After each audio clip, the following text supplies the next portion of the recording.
Hello again, and welcome to my Video Skull and Bones Closed beta gameplay and features. The co-op pirate open world action RPG that will be released next year in February, where you can play by your own rules aiming to become the most fearsome pirate. Thanks to Ubisoft for providing me with access to the closed beta of the game. In the first 10 minutes of the video, I will show some of the sea fights and plunders I had with the ship's progression I've been able to do in short beta time access, followed by features of the game briefly presented. We'll start by saying, I have never played before a pirate game or sea fighting MMO. I have been an ARPG fan since more than 20 years ago when I was a kid, but somehow no such game caught my attention till now. My further opinions are not connected in any way with being Ubisoft partner since a couple of months ago, are my own thoughts of the game and experience had in the closed beta. I surprisingly enjoyed it more than expected, and I'm looking forward to its release. I had a lot of fun in the short time of beta access, a smooth and relaxing experience overall with an easy interface of questing, crafting, or game economy. Sea combat feels easy enough even for a new player to this genre like me. Probably things start to get troublesome in PvP. But in this closed beta, I have not found such an option to flag myself for PvP. Guess the only PvP was the dynamic event Cutthroat Cargo that did not have time to access it too. Although, if outnumbered, bad positioning, or fighting ships higher than you can lead even in PvE to sink your ship, I felt that on a 1 versus 3 with bad position and being flanked. We only had access to early stage of the game. I see a lot of potential in Skull and Bones if we will have an interesting in-game loop and grind. The map itself looks big enough. In short time of beta could only discover less than a quarter of it. And a good thing, there is an option to fast travel between outposts discovered. Plenty of activities single player or co-op to choose from besides freely rob in the open world any merchants, trade routes, or plunder ships and forts. We had main campaign contracts, side contracts, and repeatable contracts. Dynamic events such as treasure maps, pirate hunters, sea monsters, world events co-op or bounty board. Harvesting for resources or plunder for them to craft or upgrade new ships and weapons. Many customizable options for character, ships, or crew that can be unlocked by contracts or simply using the in-game currency that was fairly easy to get. Now, is that appealing enough for a pirate open-world co-op? I don't know. We only could play for 6 hours. What I know is that I wish I could play more. The game kept me engaged and eager to play more. Guess we'll find out on the release what game has all to offer. I will surely play it since early access 3 days before. Have no idea if I will be given this opportunity through partnership as I am just a small content creator, but even if not then I will buy it and make a video pre-release and some guides after release. The 6 hours of beta were absolutely worth my time, and what I loved most about it was the relaxed experience. Nothing too difficult to understand or action about it. Just enjoy it all the way. Controls are very easy to handle. Graphics are fine enough. Nothing crazy about them though, with a really good atmosphere both in combat and outside of it. Sadly, there was no land combat. I personally feel that could appeal more. Having all those plunders with some land combat interactions too will just make the whole game experience more immersive. Feels a bit dull to just see a cinematic on every plunder finish or boarding enemy ships. No idea if this will be implemented in game. I wish they will though. I understand this is meant to be a ship fighting game, but hey, then the character and crew customization will be just for few cinematics on plunders or towns visiting. Anyway, through my gameplay, I got access to a high-level ship temporarily from a quest, and could see a huge difference between ship tiers and weapons tiers. The combat system in Skull and Bones is based on elements, higher-tiered weapons having bonuses for explosive, piercing, fire, flooding, or tearing, and some of them inflicting different statuses like ablaze causing high fire damage over time, flooded status causing medium damage over time, but half of its damage is not repairable and also slows down the ship. Torn sails, status effect that causes ships to be immobilized. At the same time, ships have access to different tiers of armor that have different elemental resistances to better protect from status effects.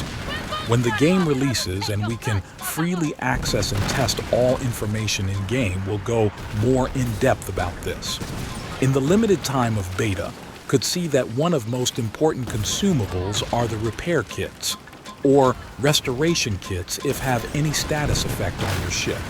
They do have a long cooldown, but at least in PvE with repositioning you can permanently sustain fights as long as you are stacked with plenty of kits.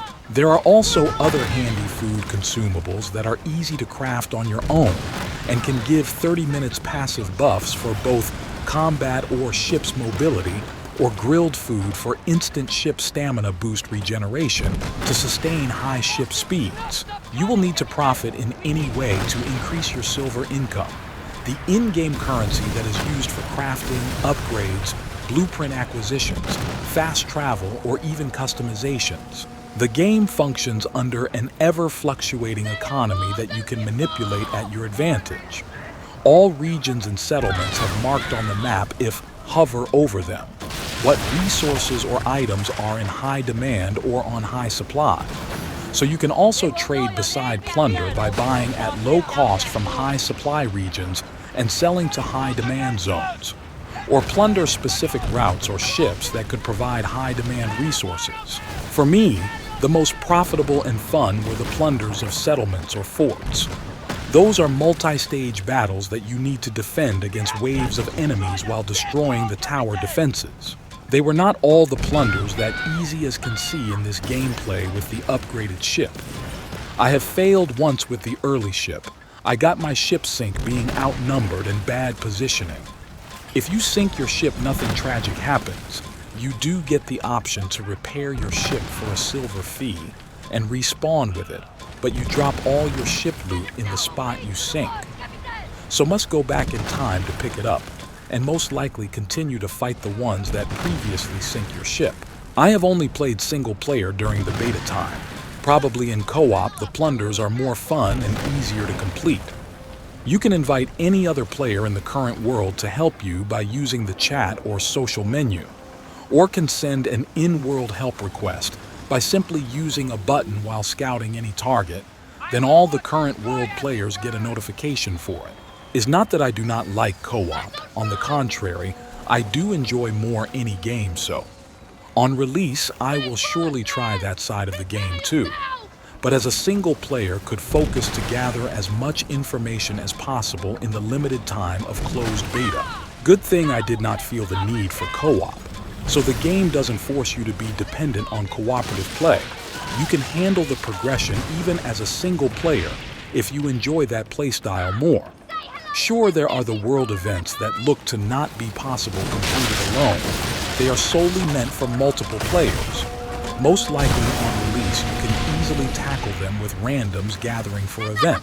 Further on is the final phase of current Fort Plunder, followed by video chapter at 10 minutes mark with the land features briefly info about questing, crafting, trading, harvesting resources, refining resources, upgrade weapons or ships, customizations for ships and character. You waited for a bell? Time to board! Take the loot and their lives. Take everything, yes! A little bonus.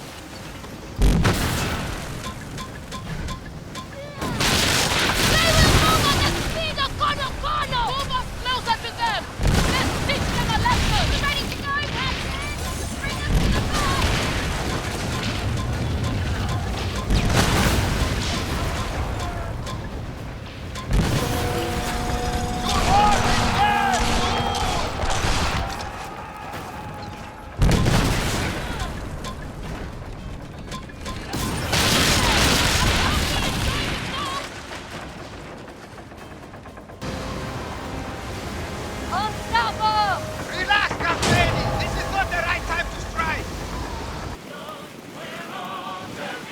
There are plenty of outposts you can disembark for various land features. You can always fast travel to them as long as your ship is docked. I will briefly show info about questing, crafting, trading, harvesting resources, refining resources, upgrading weapons or ships, customizations for ships and character. Most outposts have traders with restock timers. You can resupply easier your repair kits, food or ammunition, but also many of them have exclusive blueprints or customizations you can buy. The main questing and most land features are found at the Pirate Den. You can anytime fast travel to it if you are docked. Main quests, side contracts, or repeatable contracts can be always tracked on both the map and compass. They all were pretty straightforward with easy interface of tasks to complete and rewards info or infamy points gained. I will not go into story to not spoil anything for you.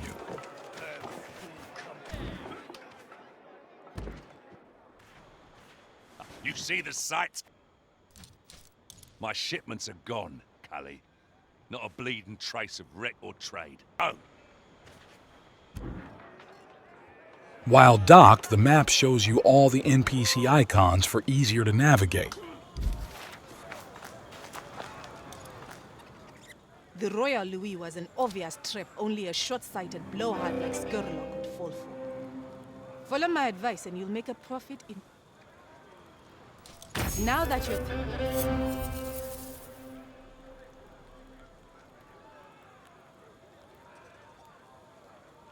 We shall speak... You do have a global warehouse where you can store your loot as each ship have a weight limit. A lion in an ass's skin. Skurlock aims to deceive. I'll have to read your story.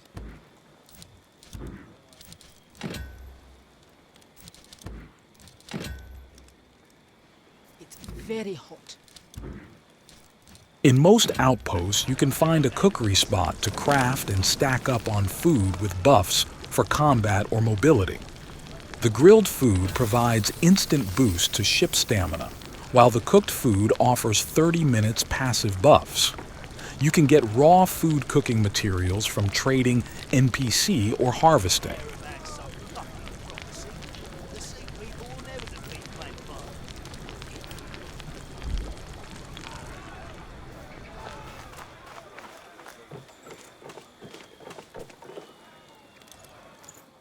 Is that a twinkle of silver on a dismal day, Skipper? Stock up on...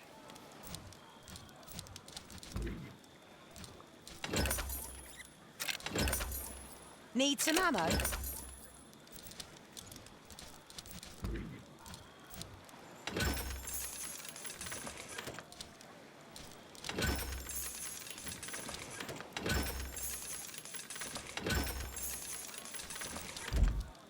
Stay vigilant.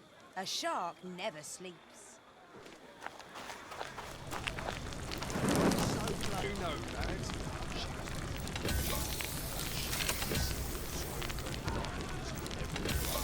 At the Vanity Atelier, you can fully customize your character.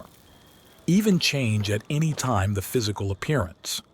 Many of the customizations can be unlocked with silver that is fairly easy to get in-game, or some customizations can be unlocked by doing contracts. I was married once.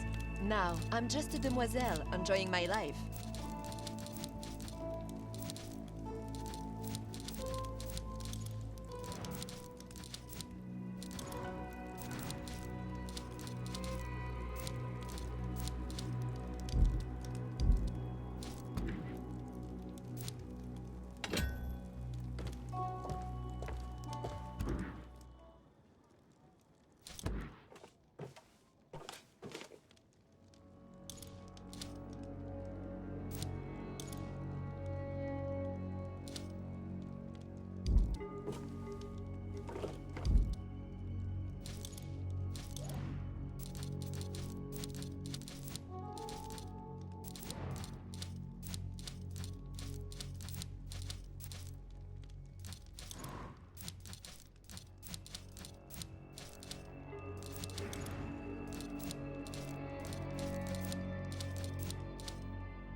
crocodile skin might just work.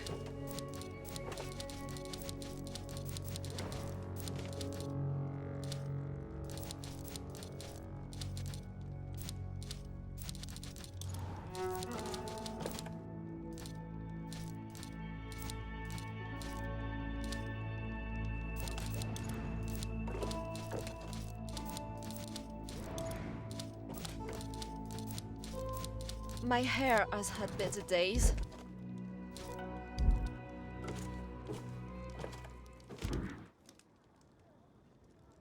Tell others of my fine fashion, will you? At the blacksmith can upgrade and craft ship weapons, armor, or ammunition.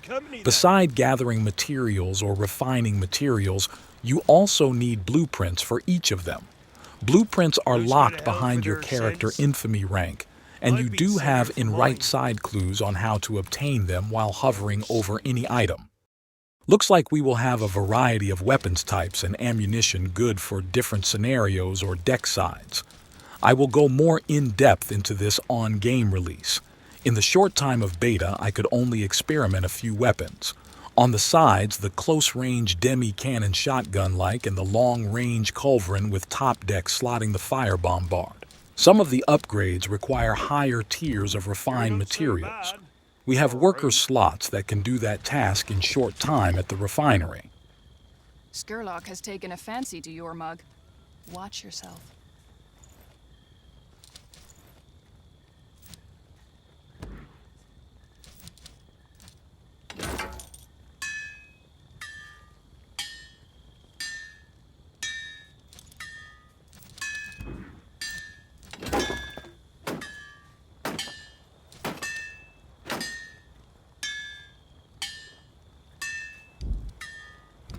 I'm starting to see why they call you an upstart, Kapitein. Missed me, Kapitein? Don't you worry. I won't be going anywhere.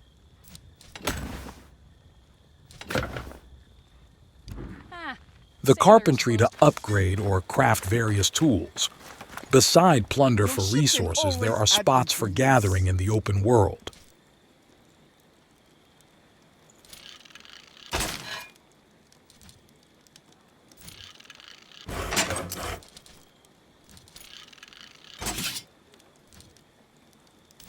As you discover a new zone, the resource icon will be permanent marked on map, and if you track a specific recipe for crafting those resources will also be highlighted. All the harvesting spots are very easy mini-games that require you to time your clicks to hit the green zone.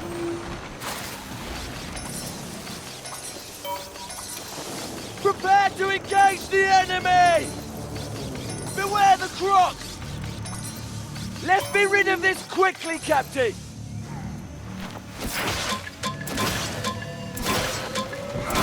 Meat's on the menu tonight!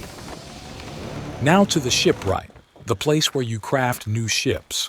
The same as with weapon upgrades, you do need a blueprint beside crafting materials. And again, they are locked behind your infamy rank. The ship variety seems short to me for now, but maybe is just the beta build. I do like, though, that we have the options of ships with different perks and utility, as some are DPS, tank, or support. This can make interesting the co-op play.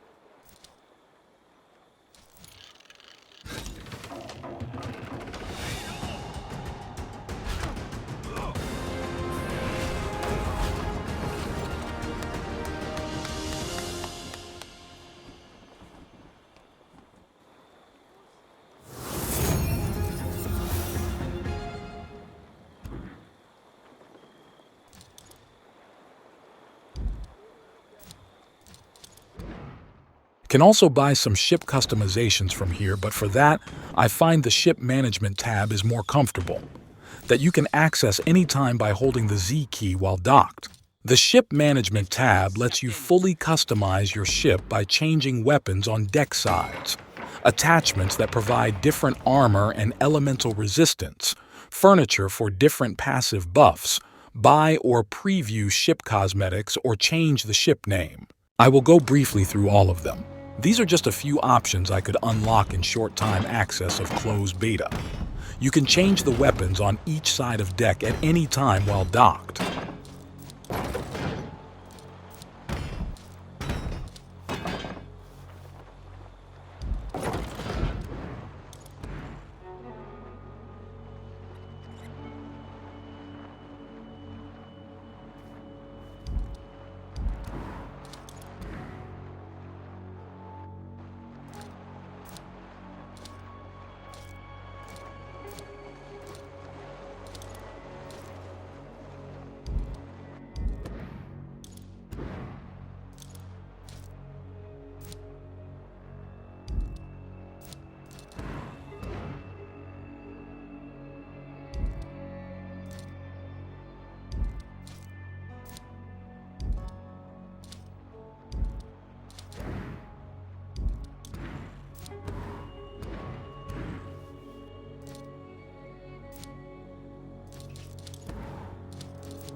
From here can also access the warehouse or fast travel on map.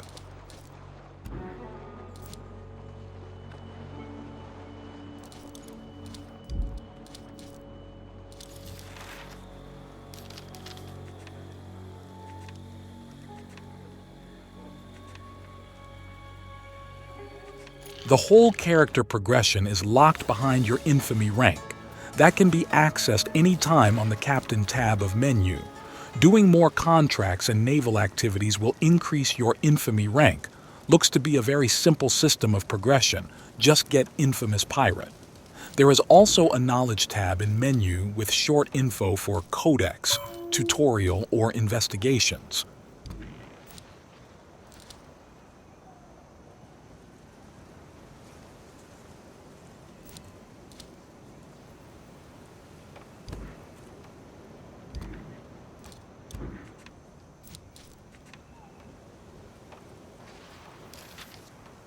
The map looks big enough. In short time of beta could only discover less than a quarter of it. Thank you for watching and for support. I will cover the Skull and Bones game in February on release with proper guides and insights, as then we can see the full game, although it will overlap with Diablo Season 3. We'll make time for both games as I really enjoyed Skull and Bones and I'm curious how the end game will be in it. Further on in the video are 5 minutes with a random plunder of a merchant route in the open world.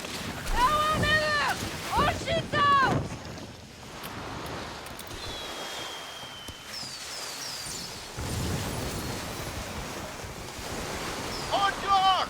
Ship over there! Hold side, Captain!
outpost! We want to find them for contract!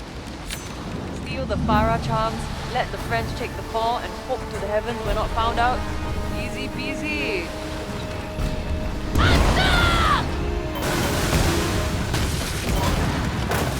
Be prepared! To your battle post!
Eat your fill.